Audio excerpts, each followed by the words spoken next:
وأنفقوا مما رزقناكم من قبل أن يأتي أحدكم الموت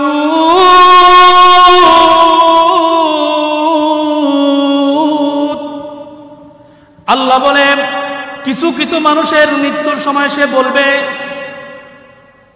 أن يأتي أحدكم الموت فيقول رب لولا أخرتني কিছু কিছু মানুষ বলবে فيقول ربي হে আল্লাহ আমাদের রব লাউলা আখরতানি ইলা আজালিন করিব আল্লাহ আরেকটা সুযোগ দেন আল্লাহ আরেকবার সুযোগ দেন একটা সুযোগ দেন আল্লাহ দুনিয়াতে যে হায়াত দিয়েছিলেন 30 বছরের 40 বছরের 60 বছরের আল্লাহ এই হায়াতটা কাজে লাগাইতে পারি না লাউলা আখরতানি ইলা আজালিন করিব সে বলবে আল্লাহ একটা সুযোগ দেন যদি সুযোগ দেন তাহলে আমি কি করব সেটাও আল্লাহ জানাই দিতেছেন আল্লাহ জানেন কি জানেন না জোরে বলেন আল্লাহ বলেন فَأَصَّدَّقَ وَأَكُن مِّنَ الصَّالِحِينَ এই লোকটাই বলবে فَأَصَّدَّقَ আল্লাহ আমার যত সম্পদ দিয়েছেন যত অর্থ করে দিয়েছেন যত ধন দৌলত দিয়েছেন সমস্ত কিছু আল্লাহ আমি আপনার রাস্তায় দান করে আসব وَأَكُن مِّنَ الصَّالِحِينَ এবং আল্লাহ আমি নেককারদের অন্তর্ভুক্ত হয়ে যাব আল্লাহ জানেন কি জানেন না জোরে বলেন পরের দিকে পরে আবার আল্লাহ বলেন ওয়ালা ইউআখিরাল্লাহু নাফসান ইযা জাআ আজালুহা আল্লাহ বলেন না না না না না আমার ডিকশনারির মধ্যে দুনিয়ার হায়াতের সুযোগ দেওয়ার কোনো নিয়মই নাই এটা আমার ডিকশনারির মধ্যেই নাই ইযা জাআ আজালুহুম তোমার সময় শেষ তোমার কাছে আমি 1 মিনিট আগেও আজরাইল পাঠাই নাই 1 মিনিট পরও পাঠাই নাই লা ইস্তাখিরুনা সাআতান ওয়া লা ইস্তাকদিমুন এক মুহূর্ত সুযোগ তোমাকে দেওয়া হবে না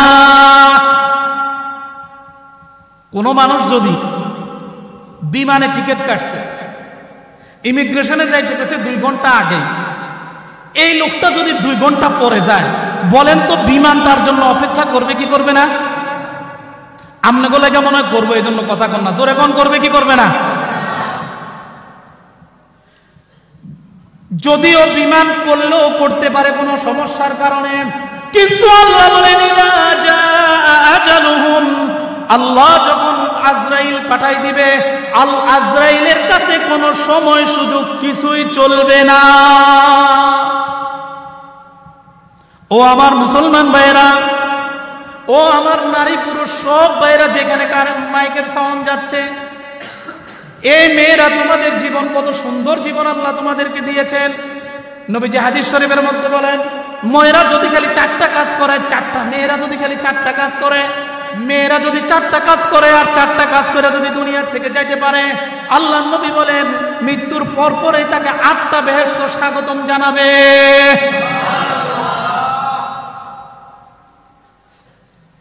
সময় প্রায় শেষের দিকে মুহতারাম হাজিরিন যে কথাটা বলেই আল্লাহ শুরু করছেন ওয়াল আসর সময়ের কসম খেয়েছেন যে কসম আল্লাহ খাইছেন বোঝা যায় এটার দাম কম না বেশি বেশি সময়ের দাম এই পৃথিবীতে যত ধন সম্পদ অর্থ করি টাকা পয়সা গাড়ি বাড়ি নারী যা আছে সব কিছুর চেয়ে সময়ের দাম বেশি না কম বেশি সব কিছুর চেয়ে সময়ের দাম বেশি এই জন্যই সময়কে হেফাজত করবো তো ইনশাআল্লাহ এই যে 31st নাইটে এই যে কালচারটা ইহুদিদের নাসারাদের কালচার আমি ওই দিন রাত্রে ঘুমাইছিলাম আমি সাধারণত এশারের পর পরে ঘুমাই যাই আলহামদুলিল্লাহ আল্লাহর কাছে আমি এটা সেজদায় পড়ে থাকলেও শুকরিয়া আদায় হইব না যে আল্লাহ একটা অভ্যাস দিছে এশারের পর পরে আমি ঘুমাই যাই কাজ না থাকলে আলহামদুলিল্লাহ, এটা আমি আল্লাহর কাছে শুকর, আমি হ্যাপি মনে করি নিজের, এটা আল্লাহর শুকর। এখন ঘুমাই গেছি 12টার সময়, আশেপাশের থেকে এমন ভাবে এই যে আতশবাজি হচ্ছে, ঘরের সব মানুষ কি হইল রে, কি হইল রে, কি হইল রে, সব আতঙ্কগ্রস্ত হয়ে সব সজাগ হয়ে গেল। ধানমন্ডিতে একটা ঘটনা ঘটছে, 8 তলা বিল্ডিং, 5 তলার মধ্যে বাড়িওয়ালার ছেলেরা মিল্লা টিলা ছাদের মধ্যে আয়োজন করছে। 5 তলায় একজন ভাড়াটিয়া থাকে, তার ছোট্ট একটা বাচ্চা ছিল, 2টা মেয়ে। মেয়েরাই আতশবাজিতে আতঙ্কগ্রস্ত হয়ে ঘুমের থেকে সজাগ হয়ে হাউমাউ করে কান্না শুরু করছে। তাদের এই কান্না দেখা মায় একটু তাদেরকে বারণ করতে গেছে, বাবারা তোমরা এইভাবে আতশবাজি করো না, আমার মেয়েরা ঘরে ভয় পেতেছে, থাকতে পারতেছে না। উপরের বখাটের ছেলেরা আইসা ওই মাটাকে, ওই মহিলাটাকেও তারা বেইজ্জতি করছে, হেস্তনেস্ত করছে। পরে স্বামী এসে যখন বাধা দিছে, স্বামীর টানাটানি করে ফ্ল্যাটের থেকে বাইর করে তার গেঞ্জি মেঞ্জি সব ছিঁড়া ফেলছে। কিরে ভাই, কি হইল? কালচার তো আমাদের না, খ্রিস্টানদের একটা কালচার পালন করতে যায়া, যেটা বৈধ না সেটা পালন করতে যায়া একজন নিরহ শিশু মা আপত্তি জানানোর কারণে তার উপর টর্চার। বিবেক কোথায় গেল? এই ফানুস, এই আতশবাজি করতে যায়া ঢাকাতে একজন কলেজ স্কুল ছাত্র ছাদের উপর থেকে পড়ে মারা গেছে। তোর জীবনটা বেশি না 2025 সালের হ্যাপি নিউ ইয়ারকে স্বাগতম জানানো বেশি? তুই আল্লাহর কাছে কি জবাব দিবি? ও যুবক, তোর কলিজায় কি এই আলেমের কথা, এই হুজুরদের কথা, আলেমদের কথা, মসজিদের খতিবের কথা কি তোর কলিজায় আসর করে না? কি জবাব দিবি আল্লাহর কাছে? ও আল্লাহ, 2025 সালের এই আতশবাজি করতে চাই আমি মারা গেছিলাম, এটা বলবি? ফেরেশতা ছেড়ে দিব? কি বলেন, ফেরেশতারা ছেড়ে দিব?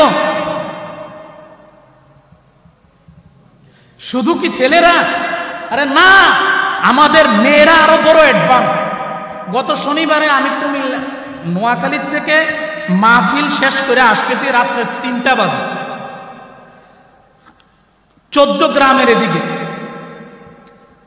পদুয়ার বাজারের এদিক দিয়ে একটা মোটর সাইকেলের মধ্যে একটা স্বাস্থ্যবান মোটাসোটা একটা মেয়ে, মোটর সাইকেলের পিছনে, সামনে একটা ইয়াং বয়সের যুবক, এরকম 2 জন।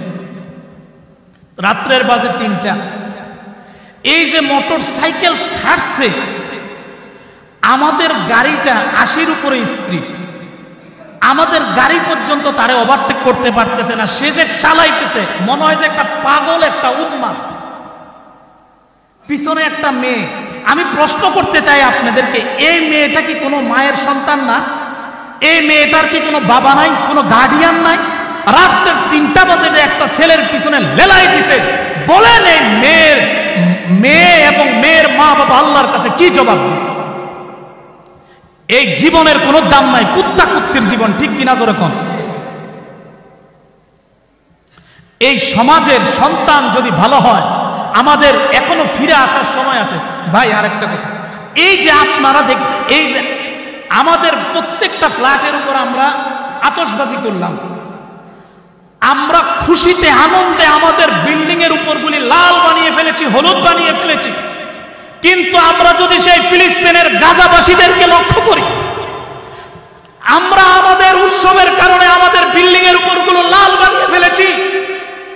কিন্তু সেই গত বছর থেকে আজও পর্যন্ত গাজার বাসীদের সেই ফ্ল্যাটের উপর, তাদের বিল্ডিং এর উপর ইসরায়েলি হায়নারা বোম্বিং করে পুরো বিল্ডিংকে জ্বালিয়ে পুড়িয়ে শেষ করে দিচ্ছে। আমরা করছি আনন্দে, আর তারা তাদের হৃদয়ের আত্মচিৎকারে আল্লাহর আকাশ বাতাস ভারী হয়ে যাচ্ছে, ঠিক কিনা জোরে বল? আমরা করছি খুশি, তাদের আত্মচিৎকার, কলিজা ভরা চিৎকার, আর্তনাদ। একটু ফলো করেন আমার এই ফেসবুক